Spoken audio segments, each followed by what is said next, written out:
பாக்கியா இன்னைக்கு சுவாரஸ்யமாக என்ன நடந்ததுன்னு பார்க்கலாம். இனியா வந்து கல்யாணமே அவங்க மாமியார் வீட்டுக்கு போவாங்க. பாக்கியா வந்து அட்வைஸ் பண்ணிக்கிட்டே இருப்பாங்க. இனியா உங்கள் அப்பா வந்து எல்லாம் தப்பான முடிவு எடுத்துருக்கலாம், ஆனால் உங்கள் லைஃப்பில் வந்து அவர் எப்பவுமே தப்பு பண்ண மாட்டார். நிதிஷ்கிட்ட நான் பேசினேன், அவன் என்கிட்ட நல்லா தான் பேசுகிறான், உன்னையும் ரொம்ப நல்லா பார்த்துப்பான். உனக்கு இப்போ தான் கல்யாணம் ஆயிருக்கு, ரெண்டு பேரும் ஒருத்தர் புரிஞ்சுக்க ரொம்ப நேரம் ஆகும். அதுக்கு நீ வெயிட் பண்ணணும், கோவப்படக்கூடாது. நீ நம்ம வீட்டே இருக்கவே ரொம்ப சந்தோஷமாக இருந்திருப்ப.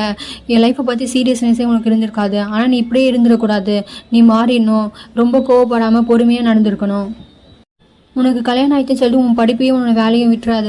இனியா வந்து அவள் லட்சியத்தை நோக்கி ஓடிக்கிட்டே இருக்கணும் அப்படின்னு சொல்லிட்டு அட்வைஸ் பண்ணுவாங்க. கோபியும் அட்வைஸ் பண்ணுவார். இனியா நீ வளர்ந்துட்டேன்னு எனக்கு இப்போ தான் தெரியுது. உனக்கு கல்யாணமாகி இப்போ நீ மாமியார் வீட்டுக்கு போக போகிற. அப்பா எடுத்த இந்த முடிவு உனக்கு இப்போ பிடிக்காமல் இருக்கலாம், ஆனால் நான் உன்னுடைய நல்லதுக்கு தான் இந்த முடிவு எடுத்தேன்.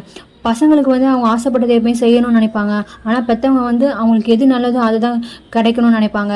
அந்த முரண்பாடு தான் உனக்கு எனக்கு இவ்வளோ நல்லா இருந்திருக்கும். நீ டேடியை புரிஞ்சுக்கிட்டியா, இல்லை என் மேலே இன்னும் கோவமாக தான் இருக்கேன் எனக்கு தெரியல, ஆனால் நான் எப்பவுமே உன் நல்லதுக்காக தான் நான் நினைப்பேன். கௌசத்ரமோகன் சுதாகர் சொல்லுவார், சின்னவங்க தான் அழுவாங்க, பெரியவங்க தான் அவங்க ஆழ்த்து சொல்லுவாங்க. ஆனால் நீங்கள் என்னென்னா நீங்கள் ரொம்ப அழுத்துட்டு இருக்கீங்களே சம்மந்தி. இனியா வந்து எங்கள் வீட்டில் ரொம்ப சந்தோஷமாக தான் வாழ்வா அப்படின்னு சொல்லி சுதாகரன் சொல்லுவார். இனியாவோட பாட்டி சொல்லுவாங்க, இனியாவுக்கு கல்யாணம் நானும் தான் விருப்பப்பட்டேன், ஆனால் இப்போ இனியா போகும்போது எனக்கு தான் ரொம்ப வருத்தமாக இருக்குன்னு சொல்லி ஃபீல் பண்ணி பேசுவாங்க.